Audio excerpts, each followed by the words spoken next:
Mga skill oh. Nag ano kami, nag nature trip kami ngayon. Sama ko yung mga kapatid ko tsaka anak ko, bayaw ko, tsaka yung pamangkin ko. Dito kami sa DRT Bulacan. Ito yung ano, ayan oh, yung laging pinipicture nila, ayan. Dito libre lang, walang cottage, walang ano, balang kanya sa baba oh. Ayan yung arko, ayan oh. Oh, ayan yung arko ng DRT, yan. Andyan yung boundary, yung arko niya, ayan ang arko niya. Skill. Sinabi ko sa inyo na unang mga vlog ko, hindi naman po katulad ng puro trabaho lang. Yan, katulad yan. Nag nature trip kami. Ito. Kasi summer na. Sila oh, tonto oh. Hoy, maligo ka na. Ay, ang galing mo naman.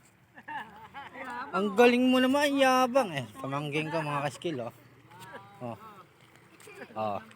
Ang yabang ah. Ay, ang galing mo naman now. Hoy. Yabang ah. Ang galing mo naman. Oh. Ang galing niya oh. Oh. Yan, sa baba lang ng DRT to mga ka-skill oh. So, DRT. Sa baba, yung arko. Yan, babaw lang tubig dito. Pwede mga bata. Malinaw ang tubig. Yan.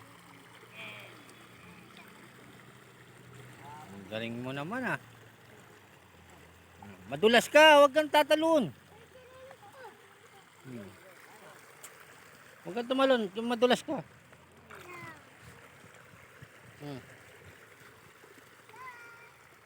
Huwag kang tumalon, madulas ka dyan. Tanggalin mo yung sinelas mo, madulas yan. Yan, maraming isda rito mga ka-skill. May mga nahuli nga kami doon, mga tilapia. Medyo ano, maliliit pa, kinukuryente kasi nila eh. Ito ang pangit dito mga ka-skill, pag nanguhuli sila ng mga isda, kinukuryente nila pati yung mga maliliit na dadamay. Hindi na lumalaki yung mga tilapia. Dapat pinagbabawal mga kuryente sa ganito. Kawawa naman yung maliliit, hindi na lumalaki. Sayang. Noon, dami pa naman maliliit oh, yung mga similya. Namamatay lang, nakukuryente. Mamaya mga ka-skill, manghuli kami hipon. Nangangapa kami, kaya medyo mainit pa mga ka-skill eh.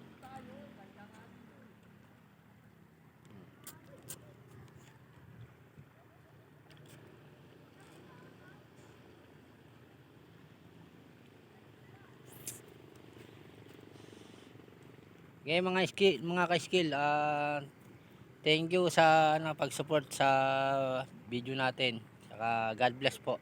Maraming salamat po mga ka-skill.